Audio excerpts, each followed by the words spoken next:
he had a rough night and didn't sleep very well. So he's a little tired looking, maybe a little sad. Oh well, it's life. Got to man up. Anyway, hey, how are you doing? So this was our first Travel Tip Tuesday. Yay us. Yay us. The whole purpose of doing this is it's not really so much about telling you where to go, but we really want you to be able to have the tools that most people don't really think about that'll make any trip that you take better. That's it. We just want to make that better. So, quick little backstory. With our traveling, it's amazing. The most asked question is when we tell them where we've gone is, what made you decide to go there? Because we kind of choose Random. kind of obscure places, Yeah. but so we thought that'd be a good topic, how to decide where to go for your next trip. So we have a list of 7 different steps, and we'll try to get through it quickly, but we both talk a lot. Well, I do. Yeah. I do. Yeah. Well, anyways, let's stick to the list. We'll come back to that later. Okay. So the first thing is to figure out how long your trip is. Like, how much time do you have off to do it? And the reason that's important is, example, when you went to India, like coming back, I think it took total 36 hours. I would, you know what? Let's say that.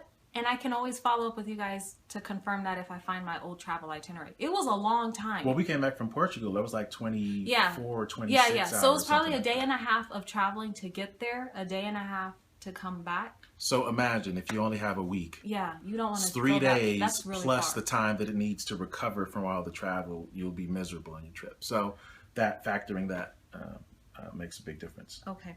Step 2 is: are you going solo, or are you going with friends and family? And also with the friends and family, is this your first time traveling together as a group?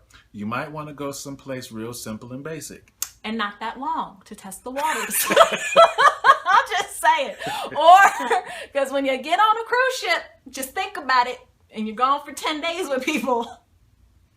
Or you go camping.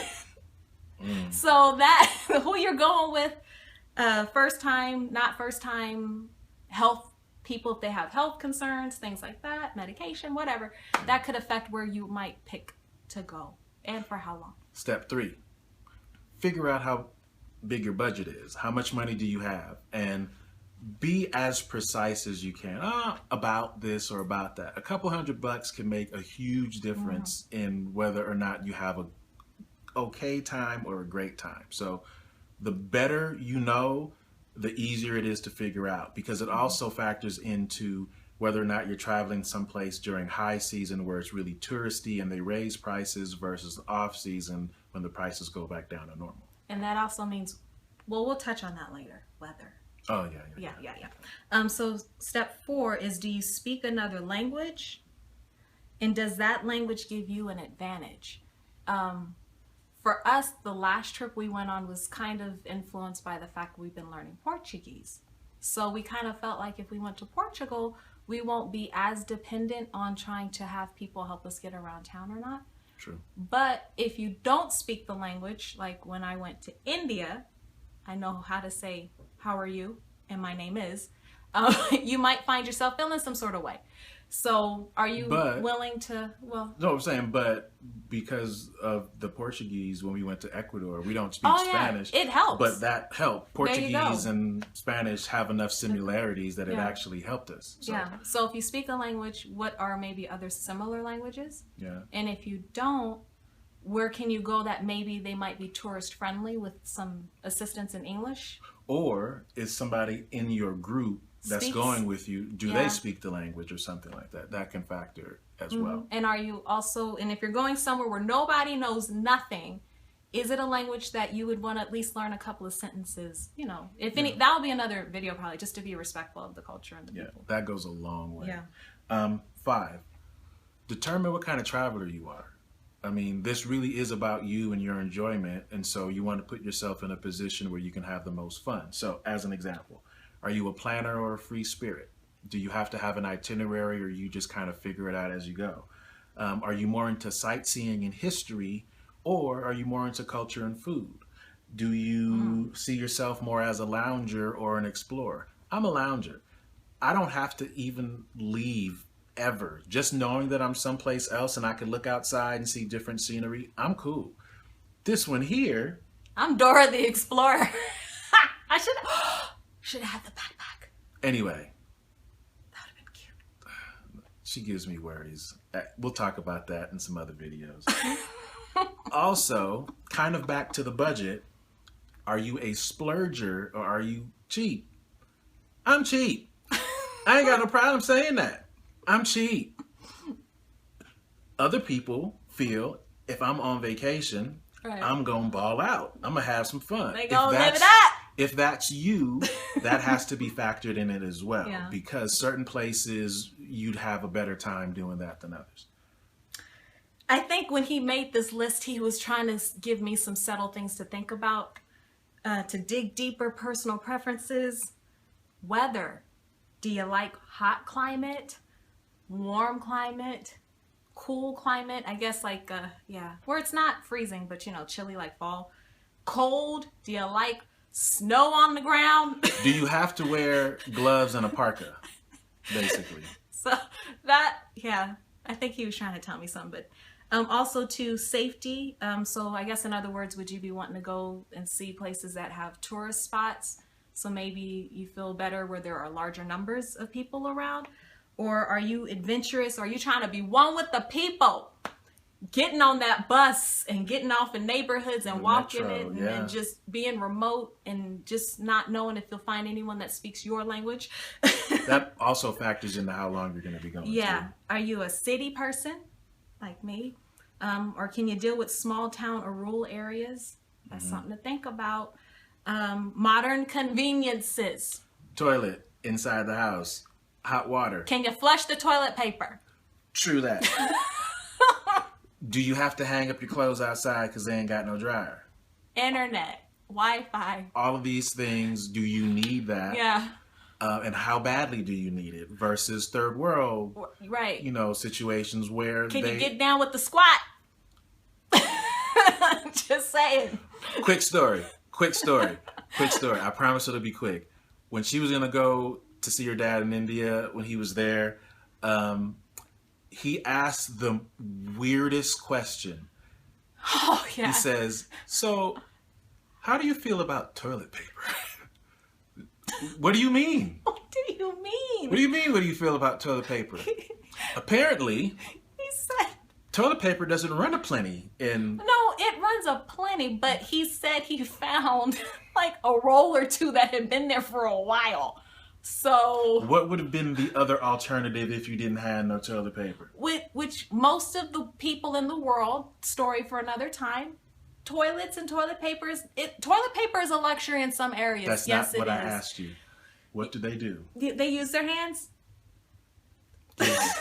So watch who you give high fives and handshakes to. So yeah, the conveniences. Now you throw me off. Large crowds or smaller ones. Yeah. If you don't like going around a lot of people, you might not want to go during high season because that's the most touristy season. Oh, are you experimental with food? Yes. So I guess if you're there for the history part of a country, then maybe you'll be okay with not eating the food.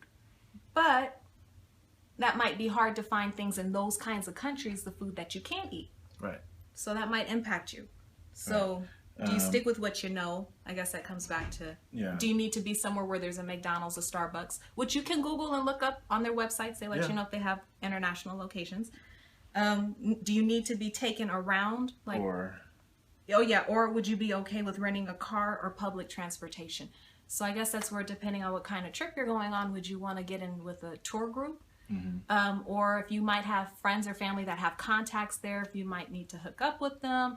But then if you're going to say rent a car or public transportation, there are tips that we can give on that Yeah. we'll put into a different video so we don't take up any more of your guys' time. and then the last one is how does the dollar convert there? Yes.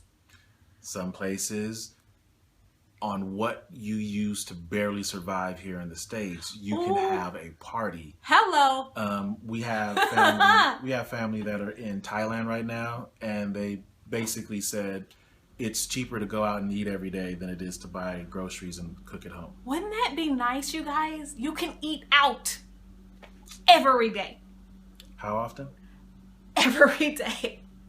That would be awesome. So yeah. So just quickly, Okay. just in a review, I just want to make sure you didn't miss anything. Step 1, how long is your trip? Step 2, figure out if you're going by yourself or friends and family. You can leave them home sometime. Just saying. I think he's saying he might want to do a guy's trip without me to recover Come on, man. from the stuff he got to go through. Step 3, figure out what your budget is and be as exact as you can. Step 4, answer the question of whether or not you speak another language, or if that language that you speak is similar enough to be able to get by, or does somebody in your group speak another language. Step 5, figure out what type of traveler you are. Step 6, dig deeper in that and figure out what your preferences are. And then step 7, once you have that list down to the last 2 or 3 now, because you've eliminated everything, which one of those places does the dollar convert best in? And that being on the top of your list guarantees that you'll at least have a better than okay time. So that's kind of along the lines of the things that we go through. We've had a couple of different things that we factor in as well, but those are the major things that we go through to figure out where we're going to go and where we will be going next. So we'll keep you up on that. We might even take you on the next trip that we go. That'd be kind of cool. That would be cool. Well, we'll see what happens. We'll see what happens. Is that it? Okay. So for our first Travel Tip Tuesday, I think it was okay. Thank you. It will get better, I will. promise, because you know we're not classically trained actors or anything. And it won't be too smooth because this one here can't act. So other YouTubes and stuff, you know, they can say cut, stop, pick up where you left off. I can't redo stuff, so we're gonna try to Give them an example. Be mad. Be sad. wait, mad. Be sad. That look constipated. Anyways, yeah. So we're gonna try to just so he'll probably take these videos as time goes on, maybe edit what we did, but I can't do double takes. It won't I'll show you some videos of some little stuff that we've done and try to get her to act, and I'll show you the outtakes on some another time. Yeah, anyways, but we appreciate you guys bearing with us, and we'll see you, I guess, next time. Yeah. Yeah. Have a good week, you guys. Bye. Bye.